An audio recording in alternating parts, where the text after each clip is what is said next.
বেশি ওয়েট দিয়ে ব্যায়াম না করলে কখনো বডি গ্রোথ করা সম্ভব না। ফ্রি হ্যান্ডস করলে বডিটা ফিট থাকে এবং সুস্থ থাকা যায় এবং হালকা একটু মাসল গ্রোথ হতে পারে।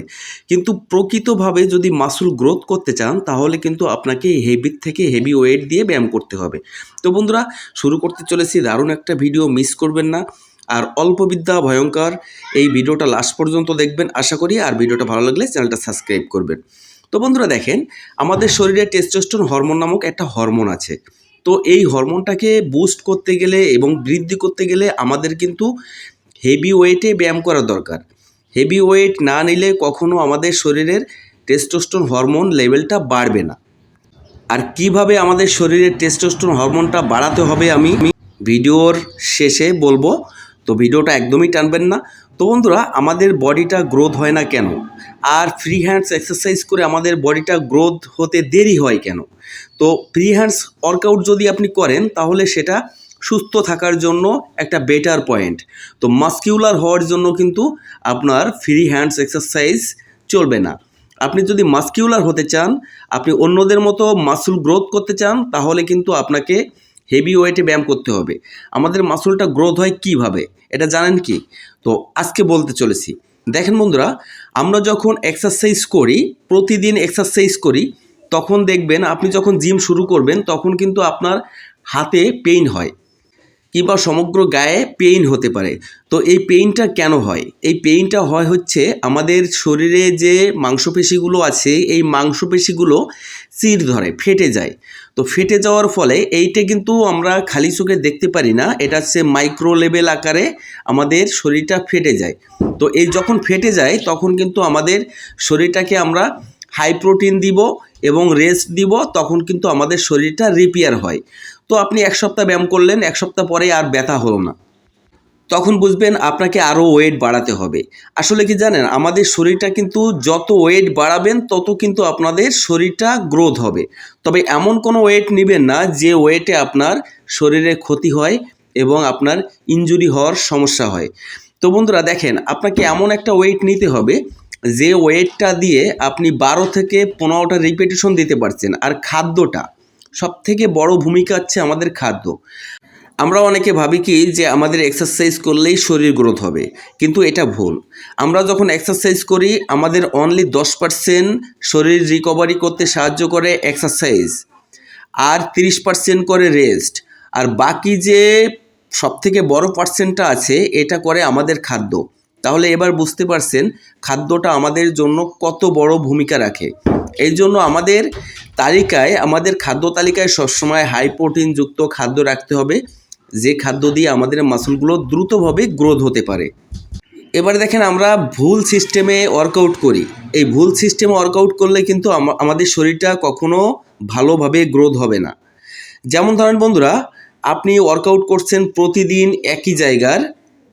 একই জায়গার ওয়ার্কআউট যদি করেন তাহলে কিন্তু আপনার মাসল গ্রোথ থেমে যাবে। কারণ আমরা এটা হয়তো সবাই জানি না, আমাদের মাসল গ্রোথ করতে গেলে আমাদের কিছু কিছু টিপস ফলো করতে হবে। যেমনটা ডায়েট আছে, তেমনটা রেস্ট আছে, তেমনটা ওয়ার্কআউটও খুবই গুরুত্বপূর্ণ। আপনি প্রতিদিন যদি একই জায়গার ওয়ার্কআউট করেন তাহলে কিন্তু ওই জায়গাটা ড্যামেজ হয়ে যাবে, ওই জায়গার মাসলগুলো কিন্তু আর রিকভারি হবে না। তাহলে আপনাকে কিভাবে ওয়ার্কআউট করতে হবে? আপনাকে ওয়ার্কআউট করতে হবে ডিসিপ্লিন মেনটেন করে। আপনাকে একটা তালিকা করতে হবে, সপ্তাহে আপনি 6 দিন ব্যায়াম করবেন আর 1 দিন সম্পূর্ণভাবে রেস্ট নেবেন।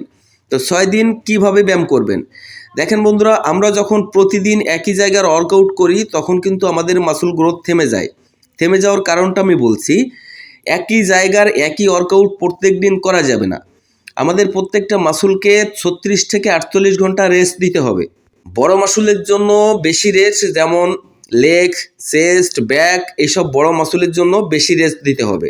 বেশি ওয়েট নিলে কেন দ্রুত বডি বাড়ে? দেখেন বন্ধুরা, আমাদের ব্রেন থেকে একটা সিগন্যাল আসে যখন যে কোনো একটা পার্টিকুলার অঙ্গ আপনার আগের থেকে বেশি পরিশ্রম করবে, তখন কিন্তু ব্রেন থেকে হার্টকে সিগন্যাল দেওয়া হবে ওই অঙ্গটা আগের থেকে বেশি পরিশ্রম করছে, তাহলে ওখানে একটু মাসল গ্রোথ করিয়ে দাও, না হলে কিন্তু পরিশ্রম করতে পারবে না।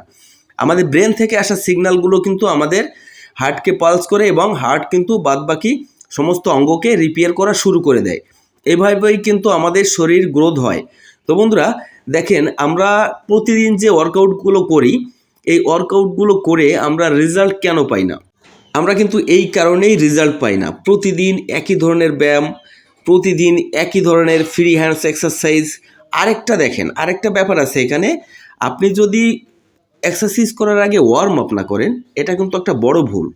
আপনাকে প্রতিদিন যখন এক্সারসাইজ করবেন তখন কিন্তু আপনাকে ওয়ার্ম আপটা করতে হবে।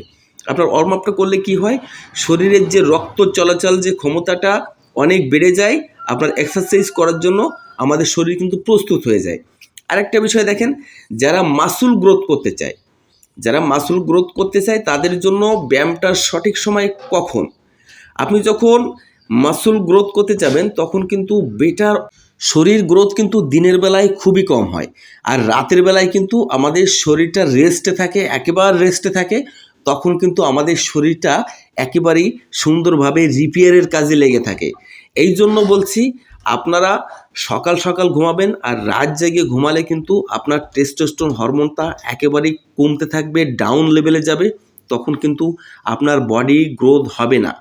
আর টেস্টোস্টেরন হরমোন বাড়ানোর জন্য আপনি স্কোয়াট করবেন, ডেডলিফট করবেন, মোটামুটি ভালো ওয়েটে যেটুকু আপনি পারেন সেই ওয়েটে আপনি স্কোয়াট, ডেডলিফট এগুলো করবেন।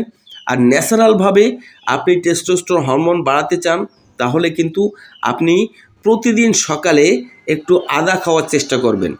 তবে একেবারেই খালি পেটে না, হালকা কিছু খাওয়ার পরে এই আদাটা খেলে কিন্তু আপনার টেস্টোস্টেরন হরমোন লেভেলটা আস্তে আস্তে ন্যাচারালভাবে আপনার শরীরে বুস্ট হতে থাকবে।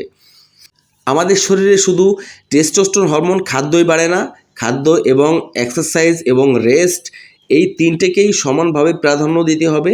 তারপরে দেখবেন আপনার দ্রুতভাবে আপনার শরীরে মাসল গ্রোথ হচ্ছে, যেটা আপনি কল্পনাও করতে পারবেন না। আমরা অন্যকে দায়ী করি, আমাদের ট্রেইনার ভালো না, কিংবা আমাদের ভুল এক্সারসাইজ শিখিয়েছে। এগুলো ভাই একেবারে মিথ্যা কথা। আপনাকে জানা দরকার, আপনাকে নিজেকে বোঝা দরকার যে আপনি ভুল করছেন নাকি সঠিক করছেন। এটা আপনাকে নিজেকে বুঝতে হবে। নিজে একটু বোঝার চেষ্টা করুন। অন্যরা সবসময় আপনাকে সঠিক টিপস নাও দিতে পারে। এই জন্য নিজেকে মাথা খাটিয়ে ব্যায়াম করতে হবে এবং ইচ্ছা থাকা দরকার। কোনো দিন ওয়ার্কআউট অফ দেওয়া যাবে না। মাত্র একটা দিন আপনি রেস্ট নিতে পারেন, সেটা আপনি ঠিক করবেন কোন দিন আপনি রেস্ট নেবেন। আর সপ্তাহে 6টা দিন, আপনাকে 6টা দিনই এক্সারসাইজ করতে হবে। তো বন্ধুরা, এখানে এই ভিডিওটা শেষ করলাম। সবাই ভালো থাকবেন, সুস্থ থাকবেন। ধন্যবাদ সবাইকে।